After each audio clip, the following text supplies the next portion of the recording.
The average person will earn $2.3 million over their lifetime. The average person retires with $87,000. Where does the rest go? I used to think rich people just earned more. Like the gap between them and me was purely a number, a bigger salary, a better starting point, a lucky break I hadn't caught yet. And then I found out something that genuinely made me close my laptop and sit in the dark for 10 minutes. It's not what they earn that separates them from you. It's what they do with it in the first 24 hours. The wealthiest people in the world use a framework so simple it fits on a napkin. 3 numbers. That's it. 15, 65, 20. Every dollar that hits their account gets split along those 3 lines before they pay a single bill, before they check their balance, before they even think about spending. And those 3 numbers, they are the reason 2 people can earn the exact same salary their entire lives, and one retires comfortable and one retires scared. Now, I'm not going to tell you what each number means yet, because before you know the what, you need to understand the why. And the why is going to change how you see every paycheck you've ever received. What I will tell you right now is this. The 15 is the one most people skip entirely, and it's the one that does the most damage when you skip it. The 65 is the one people abuse without realizing it. You think you're inside the rules, you're not. I'll show you exactly why. And the 20 is the number nobody taught you, the one the 1% use not to get rich, but to stay free. By the end of this video, you will understand all 3, not just what they mean, but how to actually implement them starting from wherever you are right now. No app required, no financial advisor, no minimum balance. Let's start with the thing that broke my brain first. Okay, story time. 2 years ago, I made more money than I ever had in my life. Got a raise, celebrated, bought things I didn't need to impress people I didn't like. End of the year, I had less saved than the year before. I didn't have a spending problem, I had a system problem. Because here's what nobody tells you. It's not about how much comes in, it's about the structure you put around it. The 1% aren't hoarders. They spend, they enjoy life. But every dollar has a job the moment it hits their account. And the job? It follows something called the 15-65-20 rule.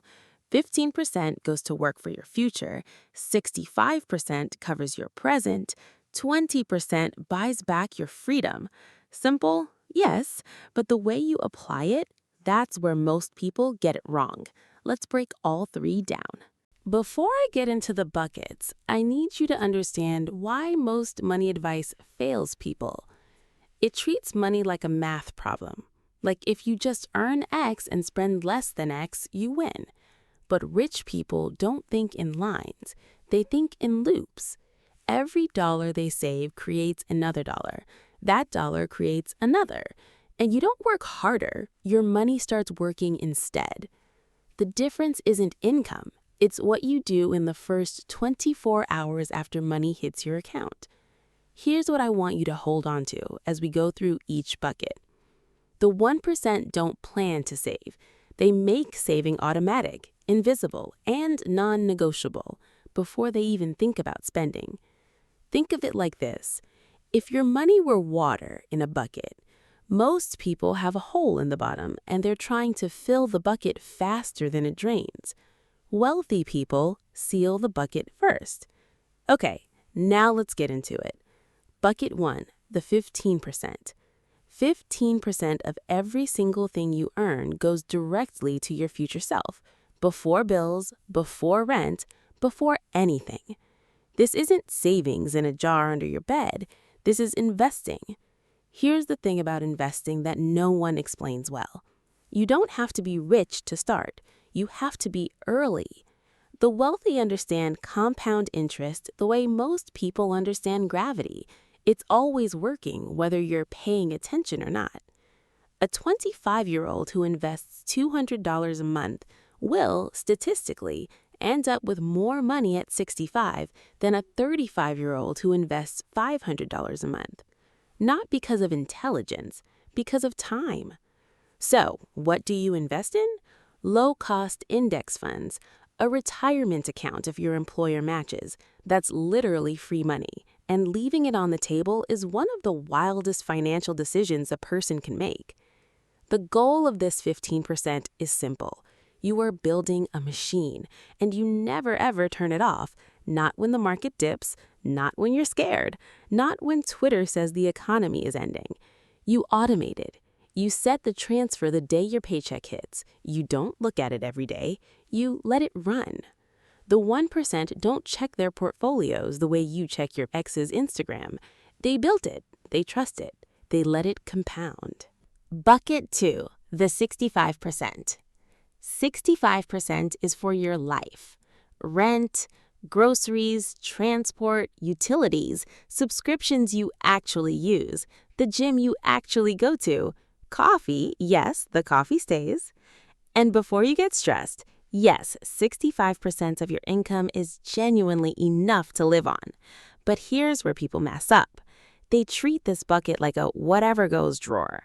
The 1% are intentional about this bucket more than any other because lifestyle creep, the slow, invisible expansion of your spending as your income rises, is the silent killer of generational wealth. You get a raise, you move to a nicer apartment, you upgrade your car, you eat at better restaurants, and suddenly you're earning 3 times what you used to and saving the exact same amount as before. I want to say something real for a second. You are allowed to enjoy your life right now. Wealth is not about suffering. It's not about eating plain rice and never going on holiday until you're 70. The 65% is your permission slip to live. The whole point of this system is to make sure that when you spend guilt-free because your future is already being handled. That's the secret nobody says out loud. The wealthy don't feel guilty spending money because they handled their future first.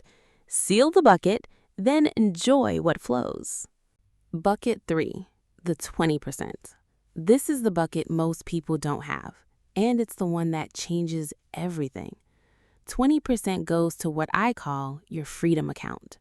Not an emergency fund, not savings for a vacation. Freedom, as in the ability to say no. Say no to a job you hate.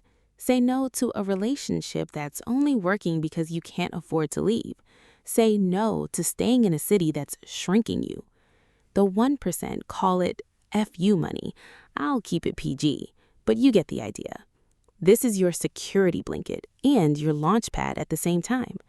It's also where your opportunity fund lives because wealthy people don't scramble when opportunities appear. A business chance, a real estate deal, a stock dip. They don't say, I wish I had the money. They already have it, sitting and waiting. I want you to imagine, just for a second, what your life would look like if money was never the reason you said yes to something you hated. No guilt, no panic, no counting days until payday. That's not a fantasy. That's a system. Here's the thing I want to leave you with. Most people approach money from a place of reaction. Something happens, a bill, a breakdown, a bonus, and then they figure it out. The 1% approach money from a place of design. They design their financial life before they live it. They decide in advance what every dollar does the moment it arrives. The 15-65-20 system is not a budget, it's a philosophy. 15% for the person you're becoming. 65% for the person you are today. 20% for the freedom to choose who you want to be next. You don't need to earn more to start this. You don't need to have it all figured out. You need to start where you are with what you have, and you need to start today. Because the version of you who waited 1 more year to get serious about money, she looks back with regret. The version of you who started today, even imperfectly, she looks back and smiles. The 1% are not a different species. They're just people who were taught or figured out that money is a tool, not a mystery. And now you know exactly how they use it. Quick recap before you go. 15% invest it, automate it, never stop it. 65% live your life intentionally, not mindlessly. 20% build your freedom, 1 deposit at a time. If this hit different, share it with someone who needs it. Subscribe if you want more of this. No fluff, no filler, just the stuff that actually matters. And drop a comment. Tell me, which bucket have you been neglecting most? I'll see you in the next one.